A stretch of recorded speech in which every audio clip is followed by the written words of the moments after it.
দেশের 70% মানুষ যারা হার পক্ষে ভোট দিয়েছে, রেফারেন্ডামে জয়যুক্ত করেছে, তাদেরকে তারা অপমান করলেন।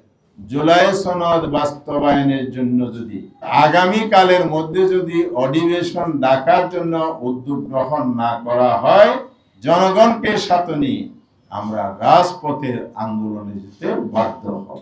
বর্তমান যারা সরকারে আছেন, বিএনপি, ওনাদের সদস্যরা দলীয় সিদ্ধান্তের ভিত্তিতে জাতীয় সংসদের সদস্যের শপথ নিয়েছেন, সংবিধান সংস্কার পরিষদের শপথটা নেন নাই।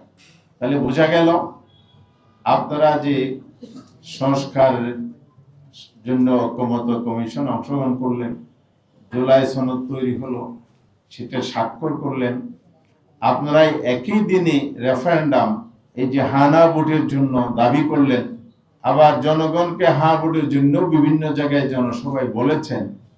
সরকার গঠনের পর আপনারা সেই জায়গায় থেকে টার্ন নিয়েছেন, সম্পূর্ণ বিপরীত অবস্থানে চলে গেছেন, যেটা জাতির সাথে এক ধরনের প্রতারণা বা বিশ্বাসঘাতকতা, এবং জাতিকে, দেশের 70% মানুষ যারা হার পক্ষে ভোট দিয়েছে, রেফারেন্ডামে জয়যুক্ত করেছে, তাদেরকে তারা অপমান করলেন।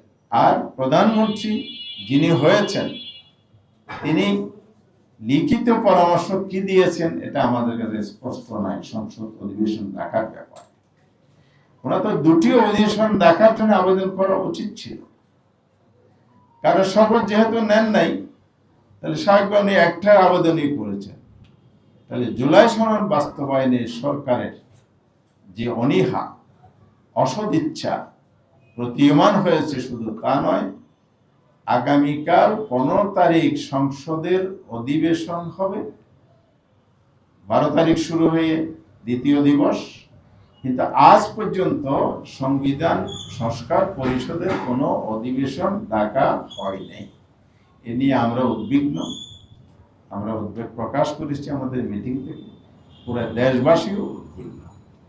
সেই জায়গা থেকে আমরা স্পষ্ট করে বলতে চাই, আগামীকাল 30 দিন শেষ হবে পঞ্জিকা দিবস অনুযায়ী, ক্যালেন্ডার ডে অনুযায়ী।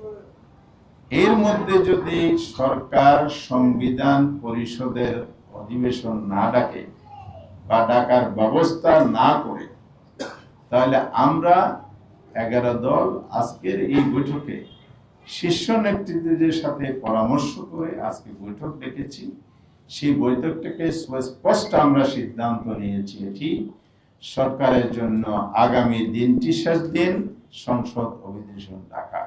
জুলাই সনদে যেভাবে বলা আছে, অবিলম্বে যেন সরকার এই ব্যবস্থাটা নেন, অধিবেশন ডাকার ব্যবস্থা নেন। যদি না নেন, তাহলে আমরা স্পষ্ট বলতে চাই, জাতির কাছে আপনারা ক্ষমা পাবেন না।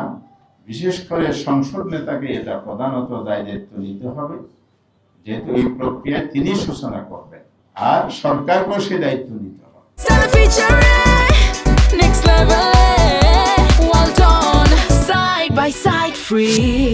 এবারে আমাদের সংসদ সদস্যগণ অবশ্যই সংসদে ভূমিকা রাখবেন। তার পাশাপাশি আমরা একটা সিদ্ধান্ত নিয়েছি, জুলাই সনদ বাস্তবায়নের জন্য যদি দ্রুত ব্যবস্থা না নেওয়া হয়, অর্থাৎ আগামীকালের মধ্যে যদি অধিবেশন ডাকার জন্য উদ্যোগ গ্রহণ না করা হয়, জনগণকে সাথে নিয়ে জনগণের সম্মান, মর্যাদা, আকাঙ্ক্ষা সমুন্নত রাখার জন্যই আমরা রাজপথের আন্দোলনে যেতে বাধ্য হব।